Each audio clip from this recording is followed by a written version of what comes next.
رمضان المبارک کا ایک بہت بڑا مقصد ہے پوری کائنات کے لیے، اور باہر کے ملکوں میں آپ چلے جائیں، اسلام کتنی تیزی کے ساتھ آج اسلام کائنات کا سب سے بڑا دین ہے۔ کئیوں کو یہ پتہ ہی نہیں ہوگا آپ میں سے، اسلام کائنات میں سب سے برق رفتاری سے چلنے والا دین ہے۔ کیوں؟ اللہ اکبر۔ روزہ چاہتا ہے کہ آپ کاروبار کر رہے ہیں، روزہ رکھ کے کسی کے ساتھ ٹھگی نہ ماریں۔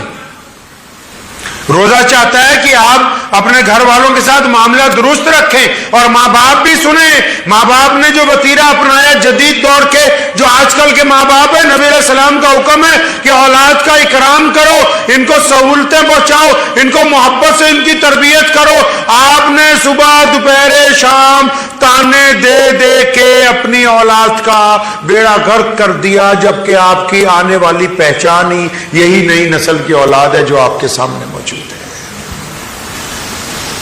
مسجدوں میں جب بچے چلے جاتے ہیں، بہت سارے لوگوں کی نماز خراب ہو جاتی ہے، اور مسجد نبی علیہ السلام میں پیارے پیغمبر علیہ السلام نماز پڑھاتے ہیں۔ سیدنا حسن حسین چھوٹے چھوٹے آ جاتے ہیں نمازیوں کو چیرتے ہوئے، اور رسول اللہ کے کندھوں پر بیٹھ جاتے ہیں۔ ایک مرتبہ رسول اللہ کی گردن مبارک پر بیٹھ گئے، پیارے پیغمبر نے سجدہ لمبا کر دیا کہ اٹھوں گا تو حسین گر جائیں گے، ان کے چوٹ لگ جائے گی۔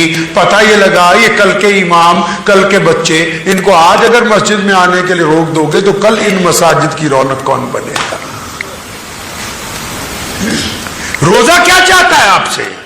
روزہ ایک آئیڈیل انسان بنانا چاہتا ہے۔ آپ روزہ آپ کو بہترین انسان بنا۔ گھر میں عورتیں ہیں، کتنی عبادتیں کر رہی ہیں، لیکن ساتھ میں چگلیاں ہیں، کتنی عبادتیں کر رہی ہیں، ساتھ میں اپنے میاں کو روکنا ہے کہ فلاں کو یہ نہ دے دیے، فلاں کو وہ نہ دے دیے، کتنی عبادتیں کر رہی ہیں، ساتھ میں بد زبانی ہے، اور ساری کی ساری عبادتیں ان دو چار گناہوں نے سمیٹ کے وہیں رکھی ہوئی ہیں۔ وہ دعا آگے جا ہی نہیں رہی ہے، رکا ہوا ہے وہیں۔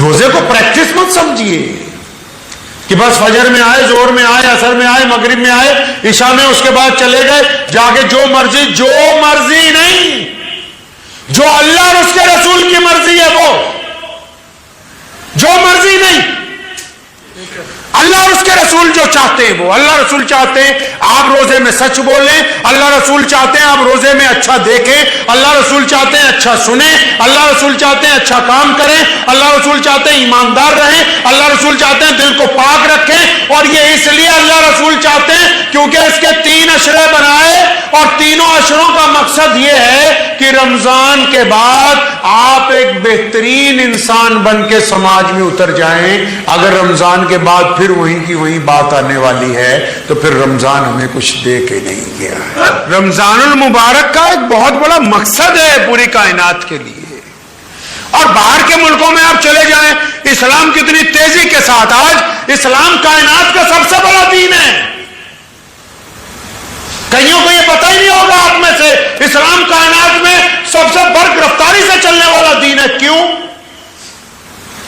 وہ ہماری طرح جلسے نہیں کر رہے، وہ ہماری طرح لمبی لمبی تقریریں نہیں کر رہے، ان کا کردار بول رہا ہے، ان کا کردار بول رہا ہے۔ اور ہم تک جن لوگوں نے دین پہنچایا انہوں نے آ کے جلسے نہیں کیے۔ حضرت خواجہ معین الدین چشتی اجمیری رحمت اللہ علیہ، حضرت مجدد الفسانی، شیخ احمد سرہندی رحمت اللہ علیہ، حضرت صابر کلیری رحمت اللہ علیہ، جتنے بڑے بڑے بزرگ گزرے، نظام الدین اولیاء رحمت اللہ علیہ، امیر خسرو رحمت اللہ علیہ، حضرت بل رحمت اللہ علیہ، جتنے بڑے اللہ کے ولی گزرے ہیں، میاں صاحب جلسے نہیں کیے۔ ان کا کردار کہتا تھا کہ اگر بلے شاہ چل رہا ہے تو یہ سچ بول رہا ہے، اگر شیخ فرید الدین شکر کچھ کہہ رہا ہے تو اس کا کردار کہہ رہا ہے۔ ان کا کردار باتیں کرتا تھا، ہمارا کردار باتیں نہیں کرتا ہے۔ روزہ اسی لیے ہے، اللہ یہ چاہتے ہیں کہ بس اللہ کے بندوں کا کردار بولے، اللہ کے بندوں کا کردار بولے۔ آپ اگر روزہ رکھ رہے ہیں اور چند لوگ جو غیر مسلم ہیں آپ کے تعلق دار، رمضان تو عشق کا مہینہ ہے، رمضان تو محبت کا مہینہ ہے، رمضان میں تو بندہ اللہ اور اس کے رسول کے عشق میں شرابور ہو جاتا ہے، رمضان میں تو بندہ لوگوں سے محبتیں بانٹتا ہے۔ تو یہ ساری محبتیں مسجد میں ہی بانٹو گے، افطاری کے دسترخوان پہ بھی بانٹو گے، یا اپنے غیر مسلم پڑوسیوں سے، اپنے غیر مسلم دوستوں سے، اپنے غیر مسلم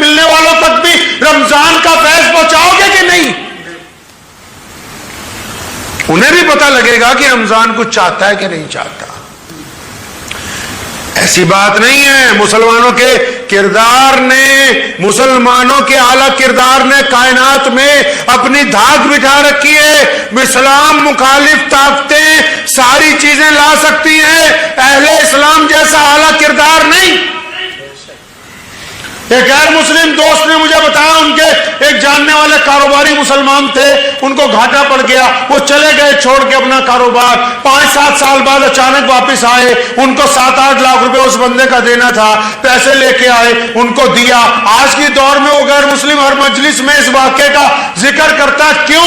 کہنے لگا میں نے ان سے پوچھا تم تو چلے گئے تھے شہر چھوڑ کے، اتنے سال بعد آئے ہو، یہ میری رقم واپس کرنے آئے ہو، کیوں آئے ہو؟ کہنے لگا یار میرے پاس گھاٹا پڑ گیا تھا، پیسے نہیں تھے، اب اللہ نے دے دیے ہیں، حج کرنے جانا ہے تو سوچا پہلے تمام ادائیگیاں ہو جائیں، تمام گناہوں سے چھٹکارا ہو جائے تو میں جاؤں. یہ مسلمانوں کا اعلیٰ کردار بولتا ہے. اگر آپ کے کردار میں ایسی باتیں ہیں تو آپ ایک اچھے روزے دار ہیں. اگر آپ کا کردار نہیں بولتا تو آپ اچھے روزے دار نہیں ہیں. یہاں تو کوئی کسی کو 2 ٹائم کھانا کھلا دے، ویڈیو بنا کے ڈال رہا کہ میں 20 آدمیوں کو کھانا کھلایا، پورے محلے میں چلاتا پھر رہا ہے ہم نے آج دیگ بنائی تھی، پورے علاقے میں شور مچا رکھا ہے کہ ہم نے فلاں جگہ پیسے دیے، فلاں جگہ یہ کر دیا، فلاں جگہ وہ کر دیا. محمد الرسول اللہ صلی اللہ علیہ وسلم رمضان المبارک میں تیز چلنے والی ہوا سے زیادہ فیاض تھے، اور نبی علیہ الصلوۃ والسلام نے جتنا بانٹا کائنات میں کوئی بانٹ نہیں سکتا. اور بعض اوقات جب دیتے تھے لینے والا کہتا تھا یا رسول اللہ بس کیجئے، اس سے زیادہ اٹھایا نہیں جائے گا. یہ بھی تو روزے نے کہا کہ روزے میں جن لوگوں نے جن کی مدد کرنی ہے وہ رسول اللہ کی سنت کے مطابق ہو، رسول اللہ کے حکم کے مطابق ہو. ہم نے جو مدد کرنے کا ٹھانا لوگوں کی طرح، ایک صاحب کا فون آیا کہ میں غریب بچوں کی شادی کرواؤں گا، آپ بھی آئیں. میں کہا پیارے پیغمبر علیہ السلام نے منع کیا. غصہ ہو گیا، سرمایہ دار تھا نا، سارے زیادہ سرمایہ داروں کو ہوتا ہے کہ مولوی ہمارا نوکر ہی رہے. کہنے لگا کیا رات منع کر دیا؟ میں نے کہا نالائق آدمی، رسول اللہ نے کہا کہ غریب کی عزت نفس کا خیال رکھو، جب ایک ہاتھ سے دو تو دوسرے کو خبر نہ ہو. یہ جو تم چلا چلا کے دینا چاہتے ہو اس کا کچھ اجر ملنے والا نہیں، یہ تمہارے منہ پر یہیں پر مارا جائے گا. اس کا نہیں اجر ملنے والا ہے. اجر اس کا ملنے والا ہے. کس کا اجر؟ اس کام کا ملے گا. کس کا ملے گا؟ کہ جو آپ نے اپنی دنیا میں خرچ کیا. اپنی دنیا کون سی؟ ہم بھی اور آپ بھی، ہمارے غیر مسلم دوست ہیں، سارے دعائیں مانگتے ہیں نا کہ یا اللہ پوری دنیا میں امن رہے، شانتی رہے، بھائی چارہ رہے. ہم بھی جب دعا مانگتے ہیں نا، کون سی دعا مانگتے ہیں پتہ ہے؟ کہ یا اللہ پورے عالم پر فضل فرما، پورے عالم پر رحمت فرما، پورے عالم کا بیماروں کو ٹھیک.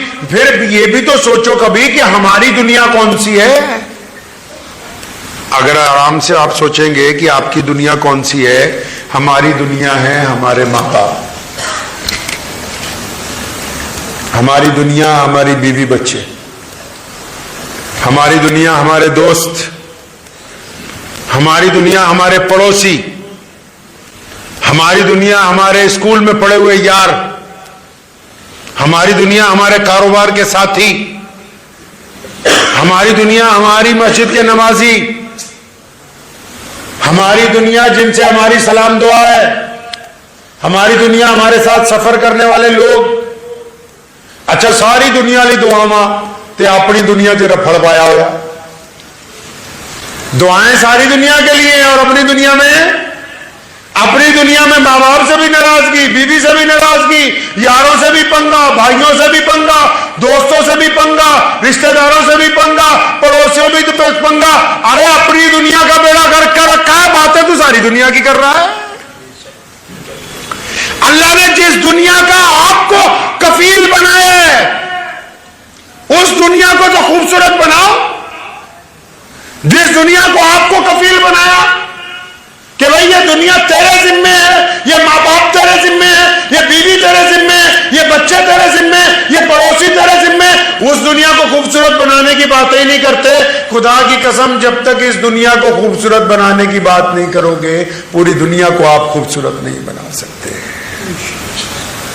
ایک عزیز نے کہا نہیں جی ہم تو آخرت کی تیاری کر رہے ہیں. اب بھلے آدمی جنت میں جو پلاٹ چاہیے رجسٹری تو یہی والی چلے گی.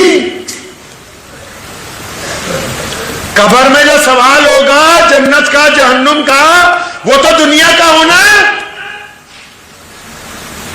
یہ نہیں ہے اسلام میں کہ ایک بندہ صبح کو روزہ رکھے, سارا دن قرآن پڑھتا رہے, سارا دن نمازیں پڑھتا رہے, سارا دن تلاوت کرتا رہے, سارا دن تسبیح کرتا رہے اور پھر شام کو افطار کرے مسجد میں رہے. یہ نہیں ہوگا.